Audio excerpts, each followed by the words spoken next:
Greetings, everyone. Ian from RTO here. Welcome to show 3 of the day. Been up since the crack of dawn, but I'm now joined by my good friend Richard. Hello, Richard. How you doing, Ian? It's great to be here again. Yes, we have gone right out of our comfort zone, haven't we, this time? Really out, yes. It was his fault, not mine. Honestly. Anyway, we're going to tackle something that's probably very weird for us. We're going to do 1990s number ones. This is when I didn't buy stuff. And even Richard hasn't got singles, so I've got to do his pictures as well today. So this will be fun. So, usual format. Richard goes first. I go second. Bubbling unders. And there we go. So, off you go, Richard. Okay, before I start here, I want to say that there's one number one in particular, which got to my number 2 in the 1970s number one. It is the best number one, but I'm not picking it because it was in the 70s, and that's Bohemian Rhapsody. Yeah. I just think it's unfair to include it. And as Ian said, I do actually have some of these singles, but just to make everything the same, I'll let Ian put the wee picture up. So, at number 10, and a number one in 1991 for 1 week only, and I think it went straight in, and it is Queen, and it is Innuendo. Now, I remember whenever this came out, they all thought this is the Bohemian Rhapsody Part 2, which I didn't really see it. I more or less think it's like their Kashmir. It's got that sort of a Kashmir sound to it and the build on it. But then you do get the like the flamenco type guitar or whatever, the Spanish guitar, which I think is really good. And I think it's a very, very good song. Would it have got into an 80s or a 70s if it had been released then? I doubt it, but it's still good enough to get into the 90s. So that's my number 10, Innuendo by Queen. I'm going to just agree with you on that because I've got that coming up later. Somewhere. So, this was tough for me. But my number 10 is a song from 1999, believe it or not. And it got to number 1 for 2 weeks. And it's Mambo number 5, Lou Vega. All right. Okay. I've got fond memories of it because when Channel 4 took over cricket, they used it as their theme tune. And this was one of them songs also from the year 2005, the Big Ashes year. And this was used a lot. I just love this. I love that Latino feel to it. I'm really into that sort of thing. I went to Cuba and I got hooked on that style of music. You know, to hear it out there is just amazing. So I think it's a great little tune. Everybody knows the words. It's a good, fun record. And that's why it's my number 10. Fine. Well, my number 9 is, I have a feeling this might be on your list as well. It's from 1993, and it got to number 1 for 7 weeks. And it's Meat Loaf's I Would Do Anything for Love, but I won't do that. Now, whenever this came out, I wasn't as keen on it. I thought it was okay. But because it got to number 1, really on the strength of it being part of Bat Out of Hell Part 2, and everybody was looking forward to it, I thought it was a fine song, but not anything as good as anything really from the first Bat Out of Hell album. But as years have gone by, I've actually really got to like it a lot, especially the edited version. The version on the LP is far too long. It's about 11 minutes long. And the single version, I think, is pretty damn good. So it gets my number 9. Yeah, I haven't featured that at all because it got played to death. I do like it. I don't dislike it, but I just, when I put that album on now, I tend to skip it because it's one of them. You know, people. You know, Meat Loaf. The only 2 songs I've ever listened to are "Bat Out of Hell" and "I'll Do Anything for Your Love." But it is a great song. It's a great vocal from Meat. He did a terrific job on that, and I do like it. But it's not got into even my bubbling unders. It is a very good song. Okay, my number 9 is another song from 1999, and then 1 week. This is when songs were in and out all the time. Now it's someone that's just got herself back in the spotlight again for all the wrong reasons. It's Madonna's "Frozen." Right. Yeah, I considered that, but I think it's a lovely vocal. But she looked great then, but I've seen a picture of her today dreadful looking. What has she done? I mean, dyed pink hair and a face that could get pickles out of a jar with. What has she done to her chin? I think the woman's just gone mad. Yeah, I think she's just trying to defy age. That's it. She's 64 now, so she's not far from being a pensioner. And Just accept she's in it. denial, put it that way. Yeah, but it's a great song, Frozen, produced by, of course, William Orbit, who was a fine producer. Mhm. Well, my number 8 is one that I actually did not like again whenever it was out, but I really do appreciate it now. And 1990 for 4 weeks. And it's Sinead O'Connor's Nothing Compares to You. Now, I'm not a Sinead O'Connor fan. I think she's a mouthy piece.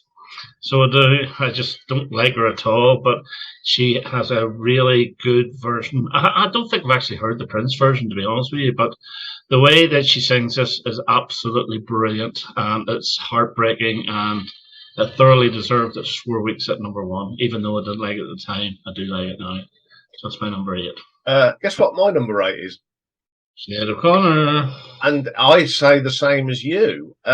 Yeah, I have heard the Prince version because I deliberately had a listen to it. Is she as good as Prince? They're like that. Right, okay. Both deliver a great vocal, and I don't like her. I think she says things just for the sake of it. Yeah, I know. I think she's calmed down now, but in those days, back in the very early 90s, I think she just stuck her foot in it for publicity, as if any publicity is good publicity, but it sort of backfired on her a bit.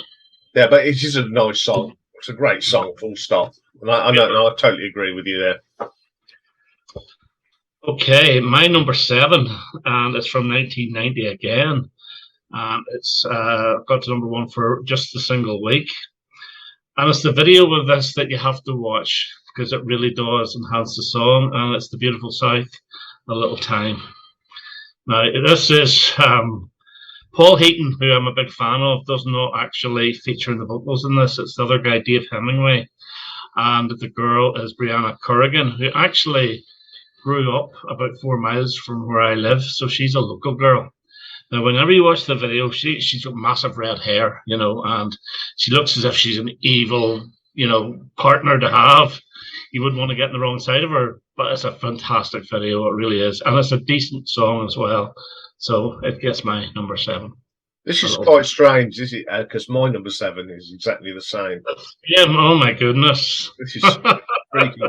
I think it was probably one of the best duos that Paul and Brianna ever did. That was brilliant. Lovely song, and I think she is the lady voice of the beautiful South. I like Jackie Abbott, but yeah, I like Jackie Abbott as well, but Jackie Abbott's different. I think Brianna Corrigan's got a slightly different sounding voice, which makes it a little bit more special. You see, the freaky thing is Jackie Abbott is a Northamptonshire girl. Is she? Yeah. I can't remember exactly where she's born, but so Brianna's near you. Jackie's that's freaky, but yeah, I like the song. I do quite like The Beautiful South, and I haven't done anything on the channel yet, but I'm sure I will. Okay. Well, number 6 then is actually linked to number 7, in that number 7, Beautiful South, is Paul Heaton. Number 6 is another member of the House Spartans, who took a song by Corner Shop called Brimful of Asha, remixed it, and it got to number 1 for 1 week in 98, and that's my number 6. I think it's a really good, almost, it's not new wave, it would be very indie type sounding song. And what Norman Cook actually did was speeded it up a little bit and then added a few bells and whistles, and it got to number 1. I think it only got to number 60 first time round the year before. So number 6 is Corner Shop and Brimful of Asha. I totally forgot about that one, and I think it was a really good song. Very catchy. Yes. Very catchy hook. And, I remember that being played a lot on the radio. It's a great song. Brimful of Asha on the 45, I think it's fantastic. Fantastic. I've got a different number 6. Oh, thank goodness for that. Yeah. We go to 1992, and it was one of the long ones from the 80s. 8 weeks at number 1, and it's "Stay," Shakespeare's Sister. Yeah, that's a good song. Very good song. I think Siobhan and Marcia's vocals suited each other. You got Marcia with the falsetto and the high, and then you got this deep gruff from Siobhan. I mean, I like them as a band, full stop. They made some good songs, and this was a really good song. I think Siobhan's vocal on this is brilliant. Yeah, it's a very, very good song. It just didn't quite make my bubbling unders either, but I thought about it. Okay, my number 5 then is a number 1 hit in 1984 for 4 weeks. Now, this was a number 1, I think, in 1969, but it's Pat O'Banton with a couple of guys from UB40 and it's "Baby Come Back." And I've always loved this re-recording of basically this version. I think it's great. I'm not big into the sort of rap thing, but the way Pat O'Banton does it, it's sort of very laid back. I think it's really, really good. And I love the guys from the UB40 singing it as well. So that's my number 1. I thought that was a fun single. And you could tell that they were having fun. Everything about it, the video, everything about that was just pure fun and something to do different from what they normally do. I thought it was as well, and I thought the video was great too. So it's a brilliant song. My number 5. This is a band that only got to number 1 for 1 week in 1991, and this is when I really started. The last time I really brought anything by this band, it's U2. And the song is "The Fly." Love that guitar riff from The Edge. Absolutely killer. When I heard that the first time, I thought, wow, he's really going for it here. Some great drumming on there from Larry Mullen. It's just, this is the beginning, the end for me of U2. Yes. This album. Yes, it's a very, very strong album. I haven't heard anything since that. I've heard bits and pieces of albums, and I'm just not interested at all. No, when I did the album ranking, it was easy to do them first albums. I didn't even have to really listen because I've got them. But I really struggled with what came after. There's nothing on there that really... It's just noise and... Nah. But that was a great single from a great album. Good choice, good choice. Right, my number 4 was the big battle of 95. Which one was going to win? And obviously, the one I wanted to win did win because it got to number 1, and it's Blur's "Country House." I think it's a fantastic song. I think it's far better than Oasis's "Roll With It." And it's just so catchy, and it's from a really good album as well. You know, okay, Oasis won the albums with the What's the Story, Morning Glory, which I don't like. But the Blur's "Great Escape" is a fantastic album, but "Country House" is just magnificent. Deserved to be number 1 for 2 weeks in 95. Yeah, great. I'm more of a Blur, in the Blur camp than the Oasis. Is that the cover with the train on the front? It might well be. I never bought a single. Yeah. Oh, no.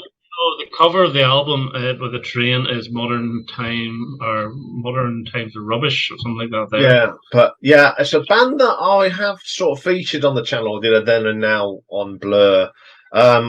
Great band, a lovely tune that is. It's just everyone knows the words to it. Even people like me that not really into Blur and that, I love that song. Terrific song. Fun song. Fun. Okay, my number 4, another song that only was at number 1 for 1 week, but it's from 1994, and it's the singer that took over from Phil Collins in Genesis. It's Sinead Wilson's band, and it's "Inside" by Stillskin. Yeah, I don't like it. Sorry, but I don't like it at all. I stood when they joined Genesis. I said, well, he's a good singer. And he made some good songs with them. But I love that. I just love that guitar riff. It's just I can So understand it being a big hit, but I think it sounds an awful lot like "Smells Like Teen Spirit" by Nirvana. So, it's slowed down. It's a slowed down version. yes, I've and I've got a thing where I can slow music down, so I put it in and I kept slowing it and slowing it. Yeah, and for speeding, yeah, it's all the same. But hey ho, I knew you would have that. yeah. So, okay, top three, and number three is a power ballad, and I'm not ashamed to say. And it's Maria McKee's "Show Me Heaven," a number one hit in 1990 for 4 weeks, from the film, I think it's Days of Thunder with Yes. Tom Cruise. Yeah, I think it's just a fantastic power ballad. In fact, the 90s were really good for power ballads. I've got another one in my bubbling unders, so I have. But always loved it. And she was in, was it Lone Justice, which I have their debut album, which is very Yeah, good. yeah, I think she was. I know she was a part of a band. Yeah. I think Now, it was that one, but she's got a great voice. I think she actually wrote, was it A Good Heart for Fergal Sharkey? Now, I could be wrong there completely. And then she was going out with a guy from Tom Petty and Heartbreakers, and he wrote You Little Thief for Fergal Sharkey because the two of them split up apparently. Now, I could be completely wrong, but yeah, Show Me Heaven, absolutely wonderful song, deserved number one. Yeah, and the way they put it in the film, I mean, I love that film because it's motorsport, and I do like that film. It's a great song. My number three is a song that I really like from the moment I heard it. It's from 1993, 2 weeks at number one, and it's "Sleeping Satellite," Tasmin Archer. Right, good, yeah. Excellent Thought about track. I think she's got a great voice. I don't know what happened to her. No, neither do I. A lot of those sort of 90s people have disappeared. Yeah, I can't. I don't know much about these songs. Only that I like them. I can't. There's no usual walking blind here. Yeah. Oh, it's a song, Tasmin Archer. Yeah, I remember that tick. That'll do. My number two. See if you can guess this with the clues. It was actually a number 55 hit in 1989. And then the single before it for this guy was a number 45 hit in 1989. Then they took those two singles, made it a double A side, released it in 1990, and it got to number one for 5 weeks. Do you know what it is? I'm going to have a stab at the dark. St. Elmo's Fire? No. Elton John, Sacrifice. Okay. I love that song. Now, this and the number one choice possibly would get into my 70s or, well, definitely 80s. I love Sacrifice. I think it's an absolutely magnificent track. And finally, it got to number one. And I believe it was Steve Wright that started playing it a lot in the early 90s, saying, why was this never a hit in the 80s? The year before, and it got picked up, and it was Elton's first solo number one. And I think all the money went to charity. I think it was one of the Terence Higgins AIDS Foundation or something like that there. So, yeah, absolutely brilliant song, and it's probably in my top 10 Elton John singles of all time. Sacrifice. Yeah. Nice Healing Hands, the other one, this has to be Sacrifice.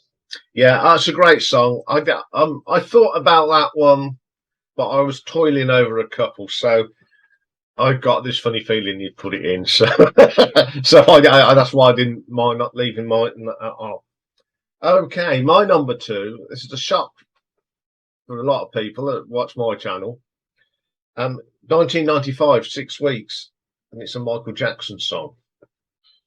Earth Song. Yes, I love that. It's probably one of the best damn things he ever put out. Yeah, that was the one that Jarvis Cocker took the piss out of, wasn't it? Yeah. The Awards or something. Yeah. I don't know why, because it's a great song. It's a great vocal from Michael. He puts his heart and soul into that. It's just... Yeah, I like it. Oh, I think... And the arrangement... I don't know if it was Quincy Jones still doing work with him, but the arrangement and the production on it is just brilliant. Okay, well, my number one, and this is pop music at its best, and it's 1999, number one for 3 weeks, and it's Britney Spears, Baby One More Time. I think it's fantastic. I think it's a brilliant, brilliant, brilliant pop song. Yes, it's got a good video, but it's not the video that I'm interested in. It is the actual song. I think Britney's first 4 albums, the singles from her first 4 albums, were all fantastic. And I do have her greatest hits album, which was released shortly after those 4 albums. And every single is really, really good. And Baby One More Time is one of the best.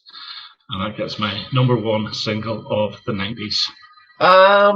Not a huge fan of it, but I do like that song. It's a guilty pleasure song. If I was to do a guilty pleasure top 10, that'd be in it. Without a doubt.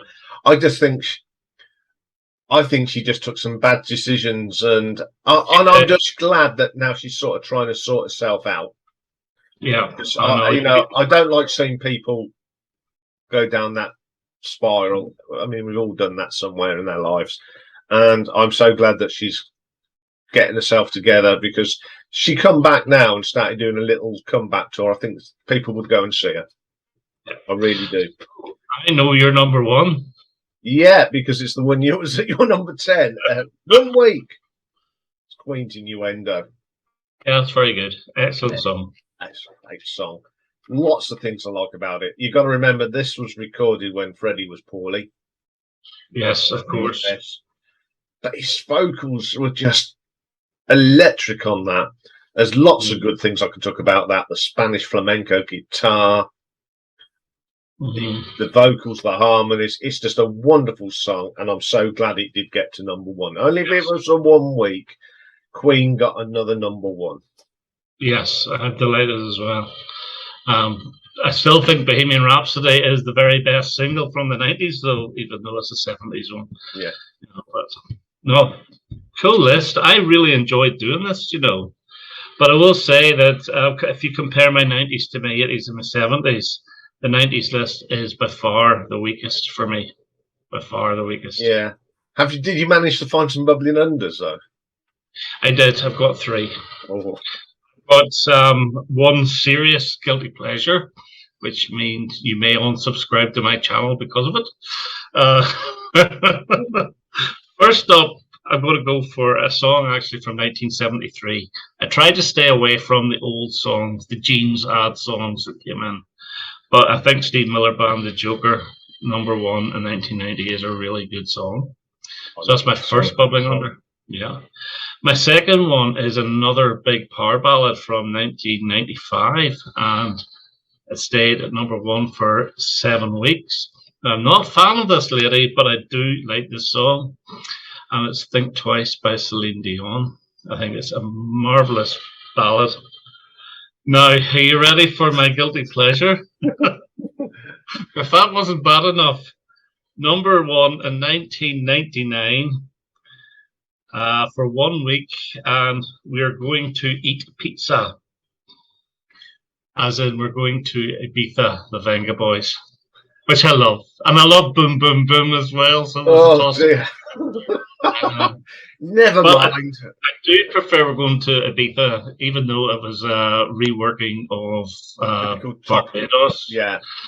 Typical tropical. It was quite a fun song. They just changed the words for where everyone was going. I think it's just great fun, and that's all. I've got some interesting bubbling unders.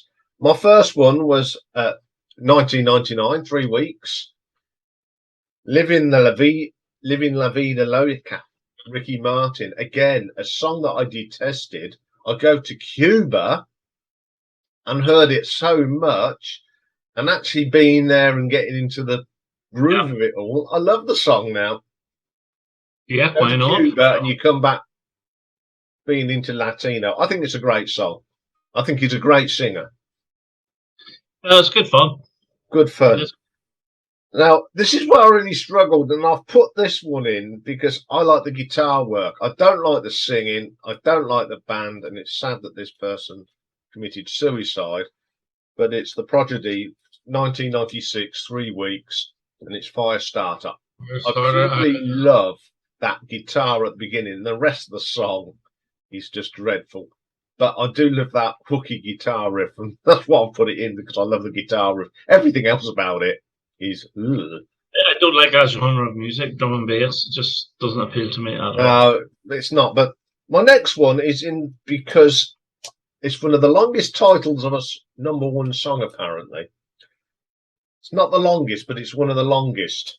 Can I have a guess? Is this a guilty pleasure? Not really. It's a band that I quite like. So 1998.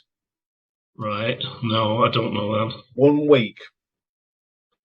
If you tolerate this, your children will be next. Right. Manic Street Preachers. I was so shocked when this got to #1 because I heard the song. I heard it before it was released as a single. I thought, this is quite a good tune. And when it got to #1, I thought, wow, what in God's name happened here? Because it just come out of the blue, this one. Well, thank God it wasn't the guilty pleasure I was thinking of. What was real? I thought you were going to say Itsy Bitsy Teeny Weeny Yellow Polka Dot. God, no, that would probably get in my worst songs ever.